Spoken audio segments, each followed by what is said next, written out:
جہیز کی خاطر، مالدار داماد ڈھونڈنے کی خاطر ہم اپنی بچیوں کو بٹھائے رکھتے ہیں، اور نہ جانے کتنی خرابیاں پیدا ہو رہی ہیں، کس قدر بدکاریاں پیدا ہو رہی ہیں، کس قدر بدکاریاں ہو رہی ہیں، یہ ہماری آنکھوں سے اوجھل نہیں ہے۔ یہ جہیز کا فتنہ، یہ بارات کا فتنہ اور اس قسم کے جتنے بھی فتنے جنم لیے ہیں وہ تمام کے تمام غیروں سے ہم نے اپنا لیے ہیں۔ غیروں کے یہاں دین کے نام پر، یعنی ان کے دین کے نام پر صرف خرافات ہیں، اور ہمارا دین یہ اللہ کا دیا ہوا ہے، اللہ نے بھیجا ہے، اللہ کے حکم کی تعمیل کی جائے گی، اللہ کی بات مانی جائے گی، کسی دوسرے شخص کی بات نہیں مانی جائے گی۔ اللہ اس کے رسول صلی اللہ علیہ وسلم نے جو حکم ہم کو دیا ہے اس حکم پر ہم کو عمل کرنا ہے، کسی دوسرے کے حکم پر ہم کو عمل نہیں کرنا ہے۔ اللہ کے نبی صلی اللہ علیہ وسلم نے ہم کو جس طرح سے تعلیم دی ہے نکاح کرنے کا، نکاح کو سادہ رکھنے کا، نکاح میں سادگی اختیار کرنے کا، اس قسم کا نکاح ہم کو کرنا چاہیے۔ حضرت عبدالرحمن بن عوف رضی اللہ تعالیٰ عنہ صحابی رسول، اگر میں یہ کہوں کہ مدینہ کے مالدار لوگوں میں سے سب سے مالدار نہ کہوں تو یہ مجھے کہنے کا حق حاصل ہے کہ مدینہ کے مالدار ترین صحابہ میں آپ کا شمار ہوتا تھا۔ حضرت عبدالرحمن بن عوف رضی اللہ تعالیٰ عنہ نکاح کر لیتے ہیں، لیکن آپ صلی اللہ علیہ وسلم اسی مدینے میں موجود ہوتے ہیں۔ مدینہ اس وقت ایک چھوٹی سی بستی تھی، وہ چھوٹی سی بستی آپ کے بھیسیا کتنی بڑی رہی ہوگی، اسی بستی میں اللہ کے رسول صلی اللہ علیہ وسلم موجود ہوتے ہیں۔ آپ صلی اللہ علیہ وسلم کو بارات لے کر کے گئے، آپ سے نکاح پڑھوایا نہیں، اللہ کے نبی صلی اللہ علیہ وسلم نے ان کے کپڑوں پر زرد رنگ کے نشانات دیکھے جو عورتیں استعمال کرتی ہیں، اس نشان کو دیکھا جو کہ مردوں کے لیے حرام ہے۔ اللہ کے نبی صلی اللہ علیہ وسلم نے پوچھا کہ اے عبدالرحمن، کیا تم نے نکاح کر لیا ہے؟ کہا اللہ کے رسول صلی اللہ علیہ وسلم، میں اتنے سونے کے عوض میں نے فلاں عورت سے میں نے نکاح کر لیا ہے۔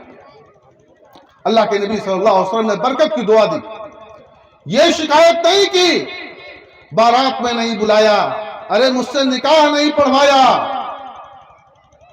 نہیں، شکایت نہیں کی، کہا تم اولم ولو بشاۃ، ولیمہ کرو اگرچہ ایک ہی بکری کیوں نہ ہو۔ آپ نے ان کی حسب حیثیت بات کہی، ورنہ اللہ کے نبی صلی اللہ علیہ وسلم نے معمولی کھانوں پر بھی ولیمے کیے ہیں۔ ولیموں میں بھی آج بہت زیادہ ہم حد سے تجاوز کر چکے ہیں، ہم حد سے بڑھ گئے ہیں، اور اس کی وجہ سے ہم سودی قرض لے کر کے ولیمے کرتے ہیں، سودی قرض لے کر کے ہم جہیز دیتے ہیں، سودی قرض لے کر کے ہم اپنی شادیاں کرتے ہیں، جس کی وجہ سے ہماری زندگیوں سے برکت ختم ہو گئی ہے، جس کی وجہ سے ہماری دعاؤں میں تاثیر نہیں رہ گئی ہے، جس کی وجہ سے ہم پریشان حال ہیں، ہماری تجارت کامیاب نہیں ہوتی ہے، ہماری معیشت بگڑ گئی ہے۔ کیا وجہ ہے؟ اگر میں یہ کہوں کہ ہم نے اور آپ نے اللہ کی تعلیمات کو بھلا دیا ہے، اللہ کی تعلیمات کو بھلا کر کے ہم نے اور آپ نے غیروں کی تعلیمات کو اپنا لیا ہے، اسی بنیاد پر یہ ساری خرابیاں پیدا ہو رہی ہیں۔ جہیز کا اسلام میں کوئی تصور نہیں ہے۔ یہ ذمہ داری لڑکی کی یا لڑکی والوں کی نہیں ہے کہ اپنے داماد کا گھر بسائے۔ اللہ رب العالمین نے مرد کو ذمہ دار بنایا ہے، الرجال قوامون علی النساء، مرد کے اوپر ہے نان و نفقہ، کسی عورت کے اوپر نہیں ہے کہ وہ عورت اپنے سونے کا انتظام کرے، عورت اپنے کھانے کے لیے ڈائننگ ٹیبل لے کر کے آئے، کسی عورت کی ذمہ داری نہیں ہے کہ وہ اپنے لیے بکس لائے، وہ اپنے لیے تمام چیزوں کا بندوبست کر کے آئے، نہیں، یہ ذمہ داری ہم مردوں کی ہے کہ ہم مرد اپنی حیثیت کے مطابق اپنا انتظام کریں۔ آج اس جہیز کی وجہ سے جہیز کے لعنت نے اللہ رب العالمین کے ایک فریضے سے ہم کو غافل کر دیا ہے. ہم اس سے غافل ہو چکے ہیں. وہ فریضہ ہے میراث. کون ہے وہ شخص جو اپنی بہن کو حق دینے والا ہے, اپنی بہن کو حصہ دینے والا ہے؟ باپ کے مرنے کے بعد کون وہ شخص ہے جس نے اپنی بہن کو حصہ دیا ہے؟ میں پورے مجمع سے میں یہ بات پوچھنا چاہتا ہوں, اگر کسی نے دیا ہے تو وہ ہاتھ اٹھا کر کے کہے کہ میں نے دیا ہے. اتنا بڑا مجمع, لیکن کوئی ہاتھ نہیں اٹھ رہا ہے. بتائیے, اگر آپ حصہ نہیں دے رہے ہیں اپنی بہنوں کا, والد صاحب فوت ہو چکے ہیں, بہنوں کا حصہ دبا کر کے بیٹھے ہیں, تو پھر اس کا انجام کیا ہوگا؟ آپ باطل طریقے سے ان کے حقوق کو کھا رہے ہیں. یہ باطل طریقے سے کھانا ہے. جس طرح سے جہیز کا کھانا, جہیز کا لینا باطل ہے, اور اللہ رب العالمین نے باطل طریقے سے کھانے کو منع کیا ہے, ایسے ہی یہ بھی باطل طریقے سے ہم کھا رہے ہیں. ہم دوسرے کے حقوق کو دبائے ہوئے بیٹھے ہیں, اپنے بہن کے حقوق کو دبائے ہوئے بیٹھے ہیں, اور ہم سوچتے ہیں کہ ہم حج کر لیں گے, ہم عمرے کر لیں گے, ہم نمازیں پڑھ لیں گے, زکوٰۃ دے دیں گے, صدقات و خیرات کر لے جائیں گے, مساجد قائم کر دیں گے, مدارس قائم کر دیں گے, بہت سارے اعمال خیر انجام دے دیں گے, اور اللہ رب العالمین ہماری بخشش کر دے گا, اللہ رب العالمین ہمارا رتبہ بلند کر دے گا. اللہ کی قسم ایسا نہیں ہو سکتا ہے. اگر آپ نے حقوق کی پامالی کی ہے, اگر آپ نے بندوں کے حقوق دبائے ہیں, خواہ کسی بھی بندے کا حق ہو, بھائی کا حق ہو, بہن کا حق ہو, باپ کا حق ہو, ماں کا حق ہو, بیٹوں کا حق ہو, کسی کا بھی حق ہے, اگر آپ نے کسی کا حق دبایا ہے تو یقین جانیے اللہ رب العالمین کے یہاں اس وقت تک اس کی معافی نہیں ہوگی جب تک وہ بندہ معاف نہیں کر دے گا. میرے بھائیوں, میرے دوستوں, میرے عزیزوں, جہیز کے بارے میں ایک بات کہی جاتی ہے, جہیز کو سنت رسول سے جوڑا جاتا ہے. یہ بہت سارے لوگوں نے جہیز کو سنت رسول صلی اللہ علیہ وسلم سے تعبیر کر دیا, نعوذ باللہ من ذالک, اور کہا کہ اللہ کے رسول صلی اللہ علیہ وسلم نے اپنی بیٹی حضرت فاطمہ رضی اللہ تعالی عنہا کو جہیز کیا تھا. میں سوال یہ کرنا چاہتا ہوں ان لوگوں سے کہ اللہ کے رسول صلی اللہ علیہ وسلم نے, اللہ کے رسول صلی اللہ علیہ وسلم کی 4 بیٹیاں تھیں. اگر آپ نے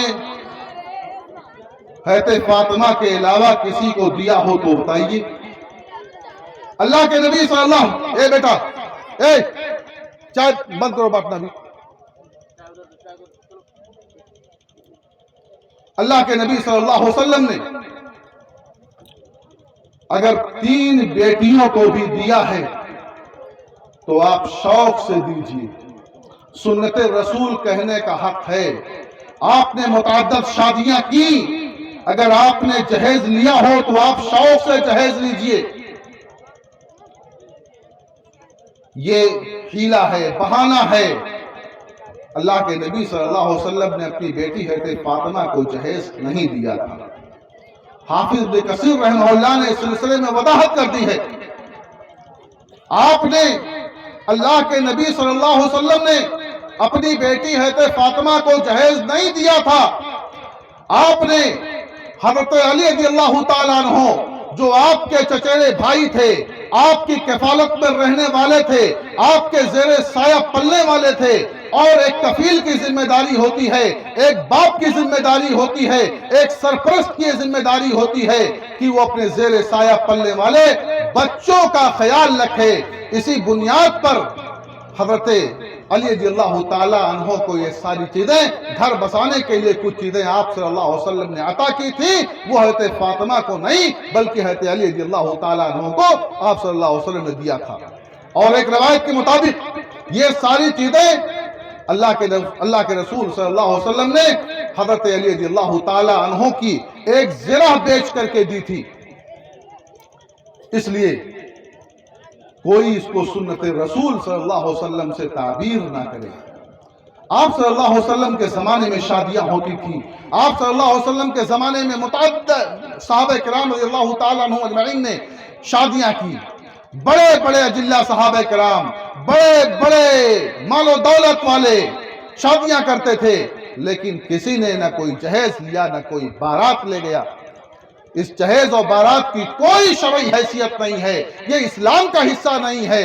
آج ہم باراتی بن کر کے جاتے ہیں اور لخت جگر کسی کے جگر کا ٹکڑا لینے جاتے ہیں، وہاں سے اس کو رخصت کرانے جاتے ہیں۔ مسلمانوں اور خاص طور سے جوانوں، آپ تھوڑی سی غیرت اپنے اندر پیدا کیجئے اور اپنے دل کے اندر جھانک کر کے دیکھیے، سوچئے، اپنے دل کو ٹٹولیے کہ ہم کس ڈگر پہ چل رہے ہیں، ہم کون سی حرکت کر رہے ہیں۔ ہم اپنی بیٹیوں کو رخصت کرتے ہیں تو اور رخصت کرنے کے موقع پر ان کو ہم رخصتی کے موقع پر اپنا سب کچھ سارے اسباب لٹا دیتے ہیں۔ یہ کہاں کا انصاف ہے؟ یا ہم ان سے طلب کرتے ہیں، یہ باراتی لوگ جو وہاں سسرال میں جاتے ہیں، یعنی لڑکے کے دولہے کے سسرال میں جاتے ہیں، بڑے نخرے دکھاتے ہیں، نہ تو بارات کا کوئی تصور ہے، نہ اس نخروں کا کوئی تصور ہے، اور کھانے پینے کے اندر جو ساری بدعنوانیاں کی جاتی ہیں وہ ساری چیزیں ہم لوگوں کے سامنے ہیں۔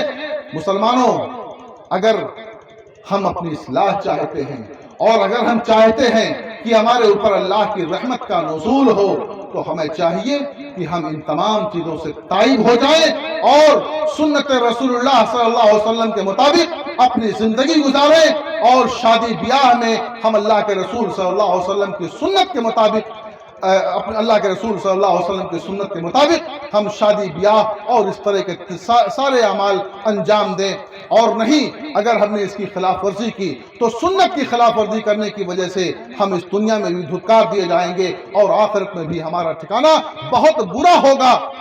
میں جوانوں سے میں کہنا چاہتا ہوں کہ میرے نوجوان بھائیوں، اگر آپ کی شادی نہیں ہوئی ہے، آج یہاں اٹھنے سے پہلے یہ عزم کر لیجئے گا کہ آج کے بعد جب بھی ہم شادی کریں گے تو ہم نہ تو بارات لے کر کے جائیں گے، نہ جہیز کا مطالبہ کریں گے، نہ جہیز لیں گے، اور اس قسم کے جتنے بھی خرافات ہماری شادی بیاہ کے موقع پر انجام دیے جاتے ہیں، ان تمام خرافات سے ہم کنارہ کش ہو جائیں گے، اور اللہ کے نبی صلی اللہ علیہ وسلم کی سنت کے مطابق جس طرح سے نبی کریم صلی اللہ علیہ وسلم نے اپنی شادیاں کی، اپنی بچیوں کی شادیاں کی، صحابہ کرام رضی اللہ تعالیٰ عنہ اجمعین نے اپنی شادیاں کی، ان کی سیرت اور کردار کے مطابق ہم اپنے آپ کو ڈھالیں گے اور ان کی زندگیوں کے مطابق یا ان کے اعمال کے مطابق ہم شادیاں کریں گے۔ اللہ رب العالمین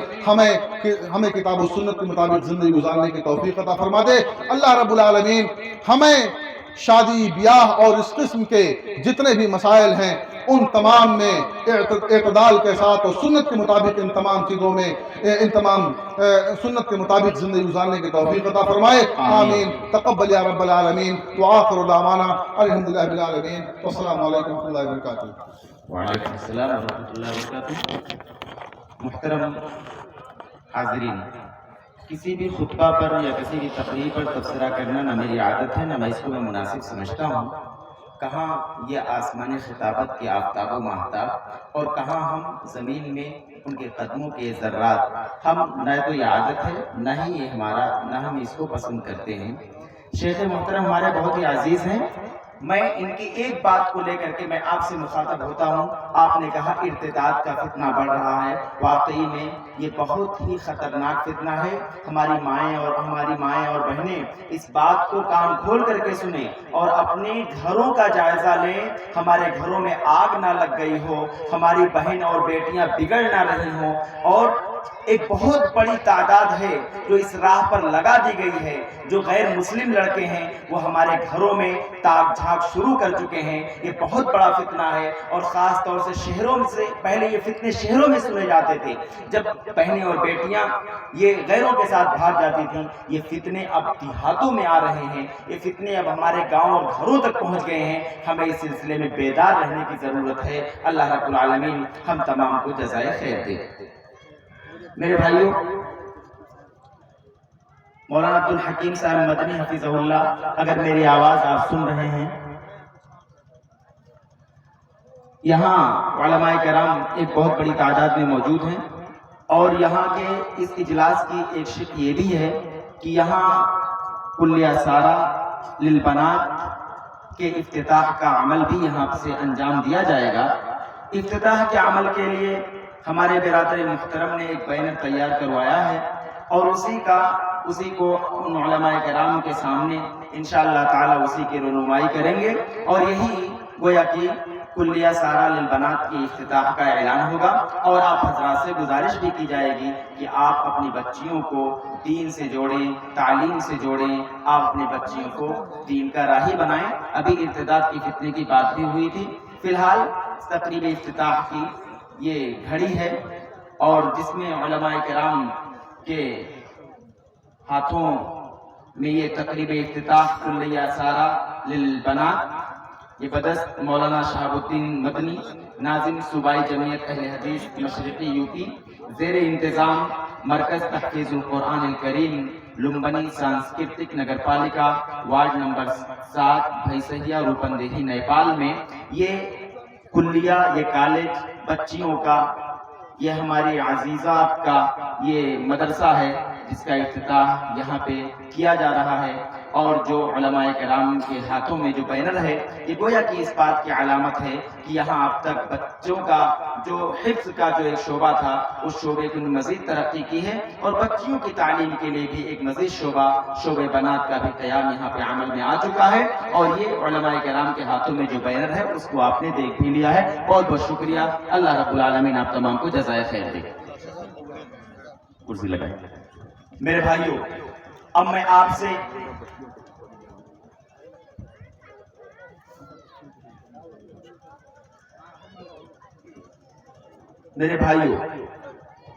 اب میں چاہتا ہوں کہ اپنے صدر مجلس اور صوبائی جمعیت اہل حدیث مشرقی یو پی کے ناظم اعلیٰ اور لکھنؤ سے سفر کر کے آپ کے اس محبتوں کے دیار میں اور آپ کی محبتوں کی آواز کو پر لبیک کہتے ہوئے آپ ہمارے اس اجلاس میں تشریف لائے ہیں. اب ہم چاہتے ہیں کہ صدر محترم کا کلیدی خطاب ہو. اس سے پہلے ہم آپ لوگوں سے ایک بار پھر گزارش کریں گے کہ ہمارے وہ عزیز جو ادھر ادھر بیٹھے ہوئے ہیں آپ سے گزارش ہے کہ پنڈال میں تشریف لے آئیں. کرسیاں جو باہر آپ رکھے ہوئے ہیں یہاں ہمارے معزز مہمان کے سامنے آ جائیں. ایک باوقار ماحول بنائیں، ایک اچھے سامع ہونے کا ثبوت دیں تاکہ ہمارے یہ معزز مہمان آپ سے متاثر ہوں، آپ کی مثالیں دیں. اور آپ جانتے ہیں یہ ایک علمی دیار ہے، یہ اہل حدیث کا دیار ہے، یہ اہل حدیثوں کا گھرانہ ہے. یہاں سے علماء کثرت کے ساتھ یہاں پائے جاتے ہیں اور ہماری اس مجلس میں آپ کی اسی مٹی کے ایک لال اور ہم تمام کے بہت ہی محبوب اور عمدہ خطیب اور بہت ہی بہترین پیرائے میں جنہوں نے اپنے خطابت کا لوہا امت سے منوایا، اس ملک نے جن کی خطابت کا لوہا مانا، حضرت مولانا محمد نسیم صاحب مدنی حفظہ اللہ کا بھی خطاب ہوگا.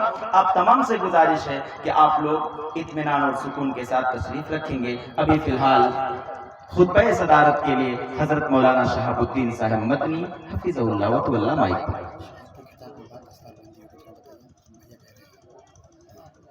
اعلان ہمارے عزیز نے بھی بتایا کہ آپ اعلان یہ بھی کر دیں کہ شیخ کے خطبہ صدارت کے بعد جو 6 بچے فارغ یہاں سے ہو رہے ہیں ان کی دستار بندی بھی کی جائے گی. اور میں سلمان جو متعلم جامعہ سراج العلوم السلفیہ جھنڈا نگر نیپال ہیں، میں ان سے کہوں گا کہ شیخ کے خطاب کے بعد جب دستار بندی کی جو تقریب ہوگی اسی میں انہیں ایک چھوٹی سی نظم کے لیے ہم دعوت بھی دیں گے، وہ تیار رہیں گے. فی الحال مائک پر حضرت مولانا شہاب الدین صاحب مدنی حفظہ اللہ. ریکارڈ کرے گا یوٹیوب. جی جی